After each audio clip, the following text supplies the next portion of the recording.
नमस्कार दोस्तों, कैसे आप सभी। स्वागत है आपका हमारे YouTube चैनल में। तो दोस्तों, आज हम बात करने वाले हैं एक बहुत ही महत्वपूर्ण और इम्पोर्टेंट चीज़ की।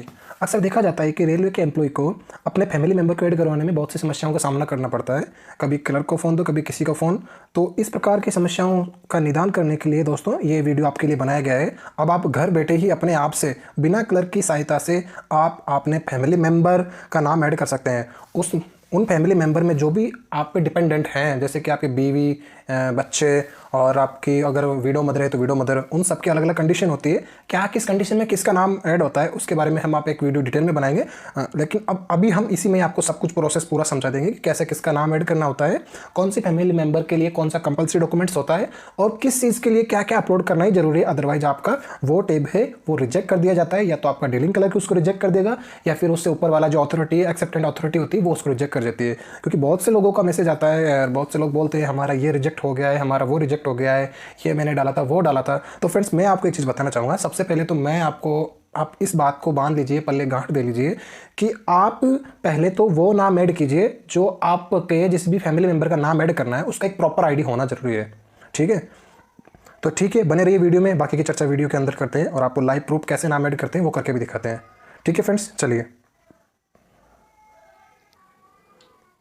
तो फ्रेंड्स, आपको कुछ नहीं करना है, आपको जस्ट सर्च करना है गूगल में HRMS रेलवे करके। और जैसे ही आप HRMS रेलवे सर्च करोगे तो उसमें आपका जो आपको एक 6 डिजिट का HRMS ID प्रोवाइड किया गया है, वो 6 डिजिट का HRMS ID डालना है। उसके बाद में पासवर्ड डालना है जो भी आपने बनाया हुआ या फिर आपका DC ने डीलिंग क्लर्क ने आपको बना के दिया है, वो एंटर करना है। उसको एंटर करने के पश्चात आपके जो रजिस्टर्ड मोबाइल नंबर है उस पर एक OTP आएगा, वो OTP आपको उसमें डालना है। उसके बाद लॉगिन कर लेना है। लॉगिन पे आप जैसे ही आओगे तो आपको ऐसा इंटरफेस देखने को मिलेगा फ्रेंड्स, और आपका यूजर नेम यहाँ पे शो हो रहा होगा ग्रीन ग्रीन कलर में। ठीक है फ्रेंड्स, तो जैसे ही आप इस पे आते हैं फ्रेंड्स, आपको क्या करना है, सबसे पहले देखिए हम आपको बताते हैं step by step.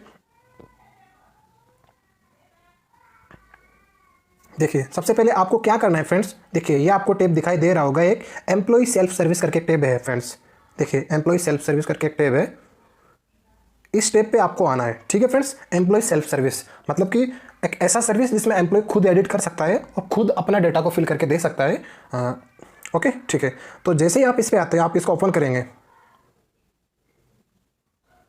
User profile, view edit my details और माय चेंज रिक्वेस्ट। तो फ्रेंड्स, आपको जाना है इसमें, देखिए एडिट माय डिटेल्स, इसमें जाना है फ्रेंड्स। ठीक है, जो सेकंड नंबर का ऑप्शन है उस पर आपको आ जाना है, व्यू एडिट माय डिटेल्स में करके।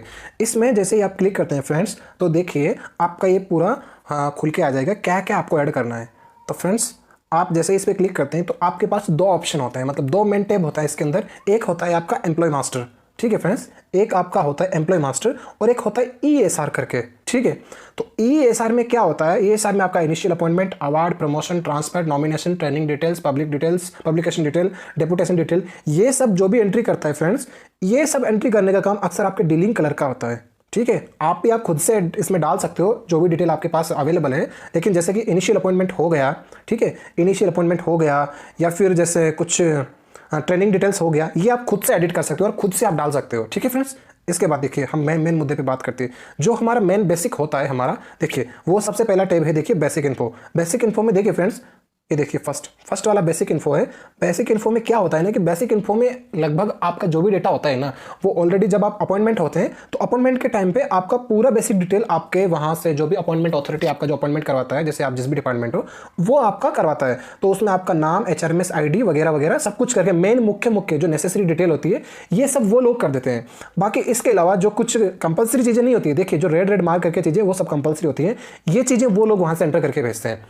ठीक है, इसके अलावा फिर भी अगर आपका कुछ छूटा हुआ है तो आप खुद से आप इसकी एंट्री बना सकते हो और रिलेवेंट डॉक्यूमेंट्स अपलोड कर सकते हो। ओके फ्रेंड्स, अब जैसे इसके बाद आते हैं तो फ्रेंड्स देखिए जो हम आज बात करने वाले हैं, जो हमारा आज का चर्चा का विषय है, देखिए मेन हम मुद्दे पे आते हैं, फैमिली टैब। इसके बारे में हम आज बात करने वाले हैं। तो जैसे ही आप फैमिली टैब पे आओगे तो फैमिली का जैसे आपके नाम में दिमाग आता है तो आपके अंदर बहुत सी चीज़ें दौड़ने लगती है कि फैमिली में कौन, जैसे कि आप आपकी मियाँ खलीफा मानी कि आपकी बीबी का नाम ऐड करने वाले हो, या फिर आपके चुन्नू मुन्नू यानी कि आपके बेटे बेटियों का नाम ऐड करने वाले हो, तो वो सबका नाम आप यहाँ पे ऐड करोगे। ठीक है फ्रेंड्स, तो जैसे देखिए अब जैसे यहाँ पे आते हो, या तो आपका कुछ ना कुछ फैमिली टैब होता है, इसके अंदर होता है, तो आप जैसे इसके अंदर आते हो तो फैमिली मेंबर 1 2 3 करके होता है। अगर नहीं होता है तो ऐड न्यू फैमिली मेंबर का ऑप्शन आपको यहाँ पे दिखाई देगा। ठीक है फ्रेंड्स, अब देखिए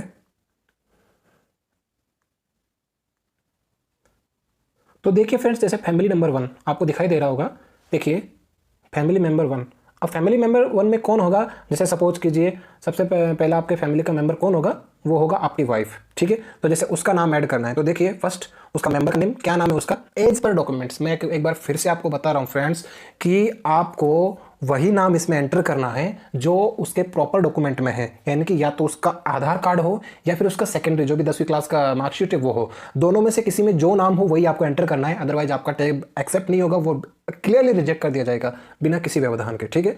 तो मेंबर का नाम ऐड करना है आपको फर्स्ट में आके ठीक है, फैमिली मेंबर का नाम ऐड करना है। उसके बाद क्या अगर आप हिंदी में करना चाहो तो हिंदी में कर सकते हो, बाकी ये टाइप कंपलसरी नहीं है, ठीक है फ्रेंड्स। उसका जेंडर सेलेक्ट करना है, अगर आपकी वाइफ है, आपकी मियां खलीफा आपकी फीमेल ही होगी, ठीक है, ओके।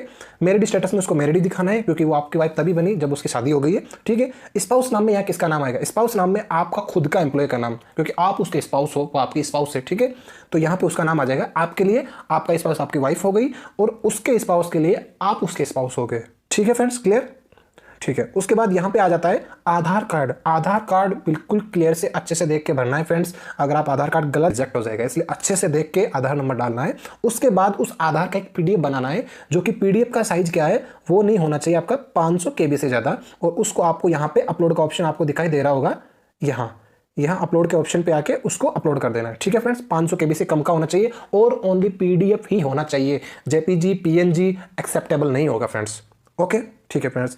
इसके बाद में अगर आपका वाइफ का पैन कार्ड है तो आप पैन नंबर डाल सकते हो और उसके बाद उसका पैन आप अपलोड कर सकते हो, ठीक है फ्रेंड्स। उसके बाद अल्टरनेट आईडी के अंदर जैसे सपोज कीजिए आपका वाइफ का कुछ जैसे सेकेंडरी का मार्कशीट है, कुछ बर्थ सर्टिफिकेट है, या फिर और कुछ वगैरह वगैरह, जो भी अल्टरनेट आईडी, वोटर आईडी है, जो कुछ भी हो आप उसको डाल सकते हो। अल्टरनेट आईडी में पहले आप चूज करोगे और चूज करने के बाद में उसको एज इट इज यहाँ पे आप अपलोड कर दोगे, ओके फ्रेंड्स, क्लियर, ठीक है।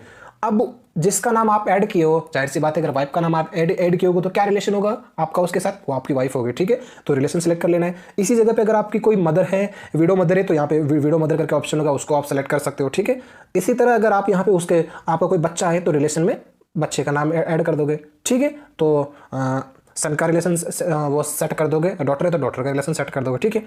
अब इसके बाद यहाँ पे आता है कि देखो marriage divorce death certificate if any uploaded in PDF format. देखिए फ्रेंड्स, अगर आप यहाँ पे आपकी मम्मी का नाम सेलेक्ट करते हो रिलेशन में, है ना, आप विडो मदर का नाम करते हो, तो यहाँ पे क्या होगा, आपको अपलोड करना होगा क्या, आपके पापा जी का डेथ सर्टिफिकेट, ठीक है। यहाँ पे आपके पापा जी का डेथ सर्टिफिकेट करना होगा क्योंकि वो आपके ऊपर तभी डिपेंड हुई है अकॉर्डिंग टू रेलवे रूल्स, ठीक है फ्रेंड्स।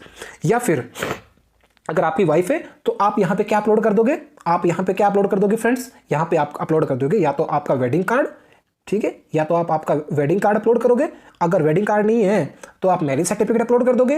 वो भी नहीं है तो अभी रेलवे का जो नया सर्कुलर जारी हुआ है डिपेंडेंसी का, तो एक साधारण सा एक फॉर्मेट भर के आप आपके जो भी एसएससी इंचार्ज जो भी होते हैं उनको उससे अटेस्टेड करवा के सील साइन करा के उसको अपलोड कर दोगे, ठीक है फ्रेंड्स, ठीक है। चलते हैं नीचे नेक्स्ट, ठीक है। मेंबर का डीओबी फ्रेंड्स वही भरना है जो भी आप उसका आईडी कार्ड अपलोड कर रहे हो, उसमें जो डीओबी है वही आपको डीओबी डालना है। बहुत सी बार मैंने देखा है कि बहुत से लोग क्या दिमाग लगाते हैं कि मेंबर का डीओबी होता है अलग और वो बोलते हैं हमारे आईडी में गलत है तो सही उसका ये है। फ्रेंड्स, इस चीज़ को रेलवे को कोई मतलब नहीं है, उसका क्या आईडी में डीओबी आपको वही डीओबी डालना है और उस डीओबी का एक डॉक्यूमेंट्स, आपका आधार कार्ड है तो आपको आधार कार्ड किस बेसिस पे आप डाल रहे हो उसको, ठीक है।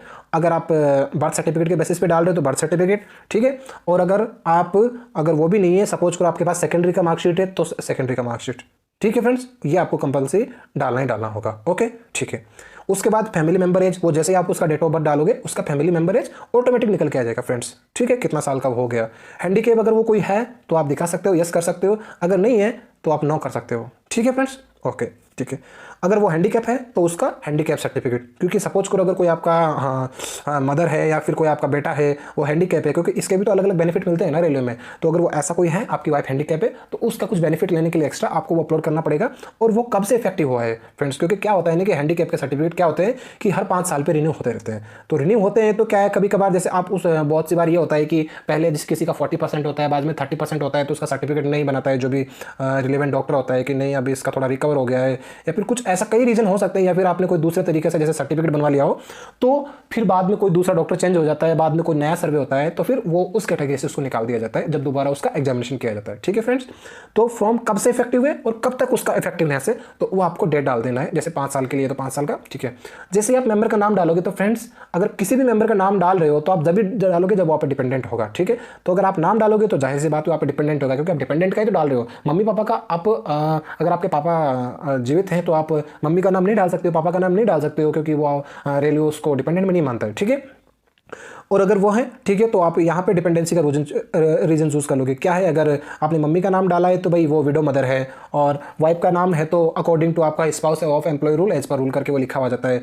और अगर आप बेटे का नाम डाल रहे हो, सपोज करो इसमें आपके बेटे का नाम डाल रहे हो या फिर बेटी का नाम डाल रहे हो, तो वही अनमेरिड 21, क्योंकि जो भी 21 ईयर्स से कम का होता है तो वो अनमेरिड चिल्ड्रन करके इसमें दिखा देता है फ्रेंड्स। ठीक है फ्रेंड्स, अब दूसरा सवाल आता है कि सर ठीक है, बात आपके समझ में आ गई, क्या हमारे बच्चे 21 साल के होंगे तब तक उनका नाम ऐड होगा, बाद में ऐड नहीं होगा?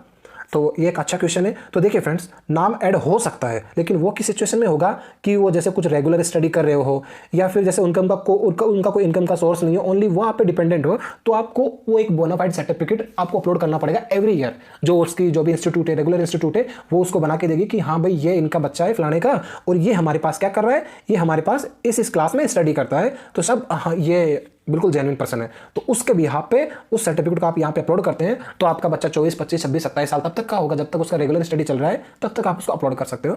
ठीक है फ्रेंड्स, ओके। इसके बाद में क्या आते हैं कि मेंबर डिपेंडेंट डॉक्यूमेंट। अब यहाँ पे बहुत से लोगों को बहुत ज़्यादा कंफ्यूजन मैं अक्सर देखता हूँ और देखने को मिलता है कि मेंबर डिपेंडेंट डॉक्यूमेंट में क्या डाला जाए।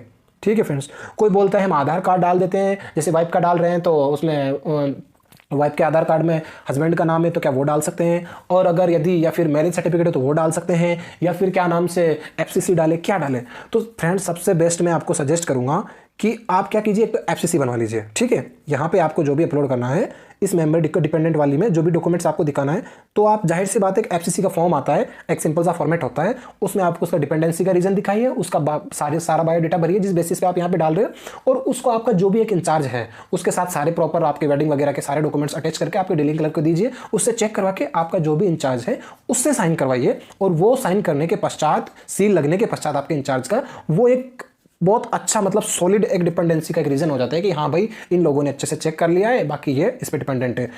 और इसके साथ एडिशनल में आप क्या कर सकते हो, आप उसके साथ उसी के साथ आपका एक मैरिज सर्टिफिकेट प्लस अगर उसके आधार में आपका नाम है तो वो दोनों चीजें, दोनों तीनों का आप पीडीएफ करके अगर अच्छे से करोगे तो मैं यकीनन के साथ कर रहा हूं 1% आपका कुछ भी रिजेक्ट नहीं होगा। ठीक है फ्रेंड्स, ओके आगे चलते हैं। अब यहाँ पे मेंबर बोनाफाइड डॉक्यूमेंट्स देखिए फ्रेंड्स, मेंबर बोनाफाइड डॉक्यूमेंट्स मैं आपको बता रहा था, क्योंकि अगर आप जैसे ही उस चीज को सेलेक्ट करते हो, किस चीज को, कि आपके बेटे की एज है कितनी, 21 साल से ऊपर, अगर 21 साल से ऊपर आप आपके बेटे की या बेटी की एज दिखाते हो, तो रेलवे क्या मानता है कि भाई अगर वो डिपेंडेंट है तो उसका कुछ प्रूफ दो हमको, क्योंकि ऐसा माना जाता है ना कि 18 साल वोट देने की उम्र है, 21 साल शादी की उम्र है, तो भाई बंदा खुद अपने पैरों पे खड़ा हो गया तो कुछ ना कुछ करने लग गया होगा अपना, इसलिए डिपेंडेंट नहीं है। लेकिन अगर ऐसा होता है तो आप उसके डिपेंडेंसी का रीजन बोनाफाइड सर्टिफिकेट अपलोड कर सकते हो बेकायदा। वो अप्रूवल के पास जाने के बाद में जैसे डीलिंग क्लर्क चेक करता है, एक्सेप्टेंट अथॉरिटी उसको सारे डॉक्यूमेंट्स प्रॉपर चेक करेगा और उसको एक्सेप्ट करेगा। ठीक है फ्रेंड्स, उसके बाद में फिर supportive document, adoption, death, doctor certificate if any upload in PDF format. देखिए फ्रेंड्स, ये टैब वैसे इतना इंपॉर्टेंट है नहीं, लेकिन फिर भी सपोर्टिव डॉक्यूमेंट के रूप में जैसे कुछ क्या होता है ना कि जैसे कुछ किसी के बच्चे होते हैं, सपोज कीजिए किसी के पास उसका खुद का बच्चा नहीं, उसने कहीं से अडॉप्ट किया है, तो आपको क्या होगा कि जहाँ से भी अडॉप्ट किया है तो वो एक सर्टिफिकेट बनवाना होगा, या फिर अगर कोई डेथ वगैरह कर गया है आपके मम्मी वो पापा वगैरह, तो उसका वो डेथ सर्टिफिकेट दिखाना होगा, तो वो उस चीज़ के लिए यहाँ पर एक सपोर्टिव डॉक्यूमेंट्स आप वहाँ भी डाल सकते हो और यहाँ पर भी डाल सकते हो। ठीक है फ्रेंड्स, ओके चलते हैं। यहाँ पे मेंबर फोटो इन जेपीजी पीएनजी, जिस भी मेंबर का आप नाम डाल रहे हो फ्रेंड्स, उसका यहाँ पे आपको क्या करना पड़ेगा, फोटो अपलोड करना पड़ेगा। ठीक है फ्रेंड्स, किस में करना पड़ेगा, ओनली जेपीजी और पीएनजी। हाँ, ये मत ऐसा मत कर देना कि आप उसको पीडीएफ में कन्वर्ट कर लो, पीडीएफ में वो एक्सेप्ट नहीं करेगा बिल्कुल भी। ठीक है, और फाइल की साइज ऐसा रखो कि लगभग 50 KB या 100 मैक्सिमम 100 KB से नीचे का ही हो। ठीक है, वैसे 200 KB तक एक्सेप्टेबल है, लेकिन 100 KB के नीचे का ही रखिए आप। ठीक है, डिपेंडेंट फॉर मेडिकल, क्या वो आप पे डिपेंडेंट होगा, आपके ऊपर मेडिकल के लिए भी डिपेंडेंट होगा? जी हाँ, बिल्कुल डिपेंडेंट होगा, क्यों नहीं होगा। ठीक है, क्योंकि अगर आपका वो डिपेंडेंट है तो आपके मेडिकल के लिए भी सारी फैसिलिटी के लिए डिपेंडेंट होगा। ठीक है, लेकिन यदि ऐसा कोई केस आता है कि सपोज कीजिए वो आप पे डिपेंडेंट तो है, लेकिन उसका सपोज कीजिए जैसे आपकी वाइफ है कुछ अदर डिपार्टमेंट में है, कोई दूसरा जॉब कर रही है, तो वो भी एक तरीके से क्या है कि एक वाइफ है और रूल के हिसाब से आप पे डिपेंड हो रही है। तो आप क्या कर सकते हो, जैसे डिपेंडेंट है तो भाई है, तो उसमें क्या करोगे आप, उसका इनकम का प्रूफ दिखा दोगे कि भाई जैसे ये फलाने डिपार्टमेंट में है और ये करके इतना इनकम इसका हो रहा है, तो आप इनकम दिखा सकते हो। मेंबर ईमेल में आपका खुद का मेंबर ईमेल, मोबाइल नंबर में आपका खुद का मोबाइल नंबर, और वैलिड अप टू क्या है ये सब कुछ, ये कंपलसरी नहीं है, इसका वैलिड अप्रूव में कुछ नहीं है, ये उसके लिए डाला जाता है जैसे कुछ फैमिली का मेंबर का वो बनवाया जाता है ना इनकम सर्टिफिकेट, तो वो अपलोड करने के बाद वो कितने ईयर तक वैलिड है वो सब कुछ करके दिखाएगा। ये आपको अपलोड करने की या फिर इसको भरने की कोई जरूरत नहीं है, कोई कंपलसरी टाइप नहीं है। ठीक है फ्रेंड्स, ये सब कुछ होता है और ये सब कुछ भरने के बाद में बस आपको कर देना है सबमिट के बटन पे प्रेस, और इसके बाद में आपका जो भी फैमिली मेंबर का नाम ऐड करना है वो क्लियरली ऐड हो जाएगा, कोई किंतु परंतु की बात नहीं है, और आपका 101% वो एक्सेप्टेबल स्टेट में आएगा, कोई भी आपका रिजेक्ट नहीं होगा अगर आप सारे प्रॉपर डॉक्यूमेंट्स जो मैंने बताए हैं जैसे बताएं वैसे अपलोड करते हो तो। ठीक है फ्रेंड्स, एक फैमिली मेंबर का जैसे नाम ऐड किया है सेम बाकी का भी सेम प्रोसेस है, क्या रिलेशन है बस रिलेशन अलग दिखाना है, बाकी के सारी की सारी टेप सेम है, बस नाम अच्छे से लिखना है, डॉक्यूमेंट्स अच्छे से डालने हैं